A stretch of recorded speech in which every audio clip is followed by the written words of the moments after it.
Shikues të nderuar, Dalpo Televizioni ju përshëndes, ju ftoj të ndiqni edicionin informativ të lajmeve. Memalia po përballet çdo ditë me boshatisjen. Të rinjt largohen emigrim në kërkim të një jete më të mirë, ndërsa qyteti mbetet me dyer të mbyllura. Biznese në vështirësi dhe rrugë gjithnjë më të zbrazta. Mungesa e vendeve të punës, paga e ulët dhe mungesa e perspektivës kanë kthyer emigrimin në zgjedhjen e vetme për shumë familje në këtë qytet.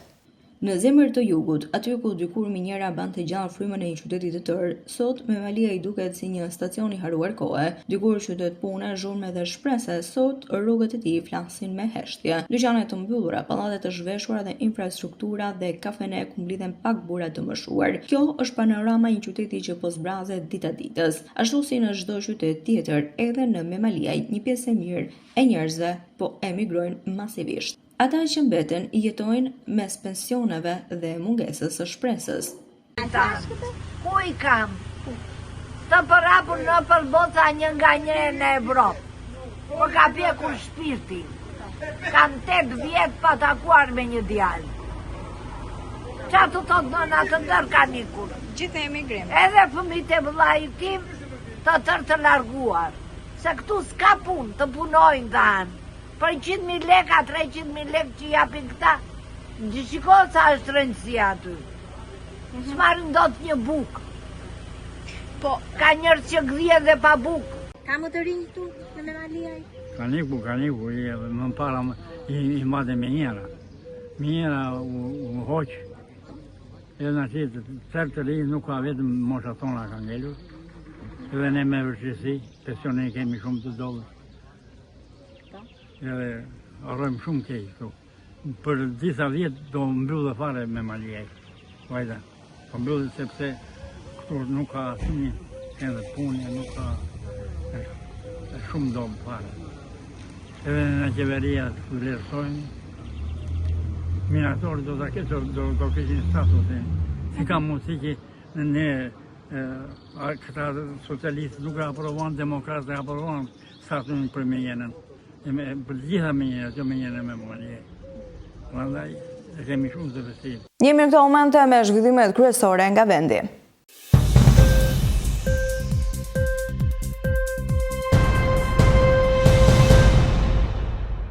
Sistemi arsimor para-universitar në vend po përballet me një tkurje të shpejtë të numrit të nxënësve, si pasojë e faktorëve demografik me plakjen e popullsisë dhe emigracionit të moshat të reja. Të dhënat më të fundit zyrtare nga Instat tregojnë se brenda një viti akademik 2024-2025, numri i përgjithshëm i nxënësve që ndjekin arsimin nëntëvjeçar dhe të mesëm ka pasur një rënje me 10.020 personazh ose 3%. Numri total i të regjistruarve në gjitha nivelet arsimore ka zbritur nga 349.827 nxënës që ishin në vitin akademik 2023 në 339.807 nxënës në vitin vijues 2024-2025. Duke marrë në konsiderat se numri mesatar i nxënësve për klasë është 25, i bie që për gjatë vitit shkollor 2024-2025 të jenë mbyllur 400 klasa. Kjo rënje reflektohet në mënyrë të ngjashme me të gjitha ciklet e shkollimit, por goditjen më të rëndë ka marrë arsimi fillor, i cili ka humbur numrin më të madh të nxënësve. Ky cikël ka pasur një tkurje prej 4.710 fëmijësh më pak, duke u tkurur me 3% dhe duke zbritur në 136.379 nxënës të regjistruar. I njëjti trend negativ vëret edhe në ciklin e lartë të arsimit bazë, ku numri i nxënësve ra me 2.745 persona, duke shkuar në 114.238 nga rreth 117.000 që ishin një vit më parë. Në të njëjtin trend ishte ecurria edhe në arsimin e mesëm, ku gjimnazet dhe shkollat profesionale numërojnë 2.565 nxënës, më pak për vitin akademik 2024-2025, çka përkon me një rënje prej 3% të këtij grupi. Ekspertët e fushës e shohin këtë dinamikë si një kampan alarmi pasi zbrazja e klasave në arsimin fillor, parashikon një tkurje afatgjatë që do të zhvendoset gradualisht edhe në universitetet e vendit dhe në tregun e punës në vitet në vijim. Emigracioni i familjeve të reja mbetet nga shkaqet kryesore dhe më të dukshme, ndryshe nga vitet e kaluara ku emigronin kryesisht individ të vetëm, tashmë vitet e fundit vjetre një emigrim masiv edhe me familje.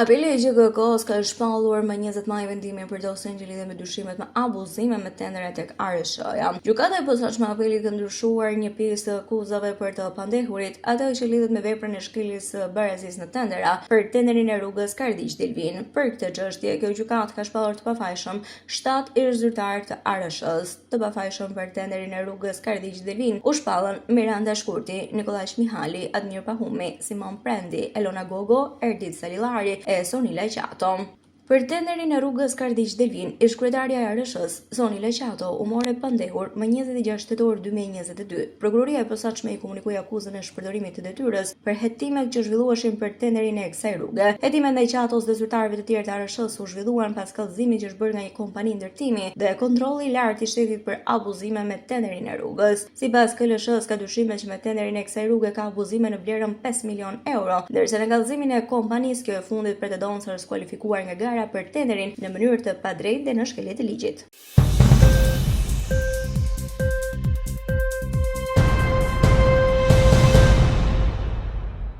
Komisioni Qendror i Zgjedhjeve ka përmbyllur procesin e thelluar të auditimit mbi fondet e përfituara të shpenzuara nga subjektet politike përgjatë fushatës për zgjedhjet parlamentare të datës 11 maj 2025. Ilirian Çelibashi do të propozojë gjoba për 20 subjekte zgjedhore, ku ka propozuar zyrtarisht Komisionit të Ankimeve dhe Sanksioneve marrjen e masave të rrepta administrative dhe gjobitjen e një sër partish politike dhe kandidatëve për deputet. Sipas raportit të siguruar nga VNA, mes të ndëshkuarve është edhe deputeti i PD-s Besar Xhaferi, ndërsa gjoba më e lartë shkon për Partinë e Bashës, KEA. Sipas gjetjeve të strukturuara nga sektori i mbikëqyrjes dhe financimit, penalitetet vijnë si shkelje e pasojave të rënda të kodit zgjedhor, ku përfshihen mos dorëzimi i raporteve financiare, përdorimi i llogarive bankare jashtë qëllimit ekskluziv të fushatës, si dhe pranimi i financimeve të ndaluara.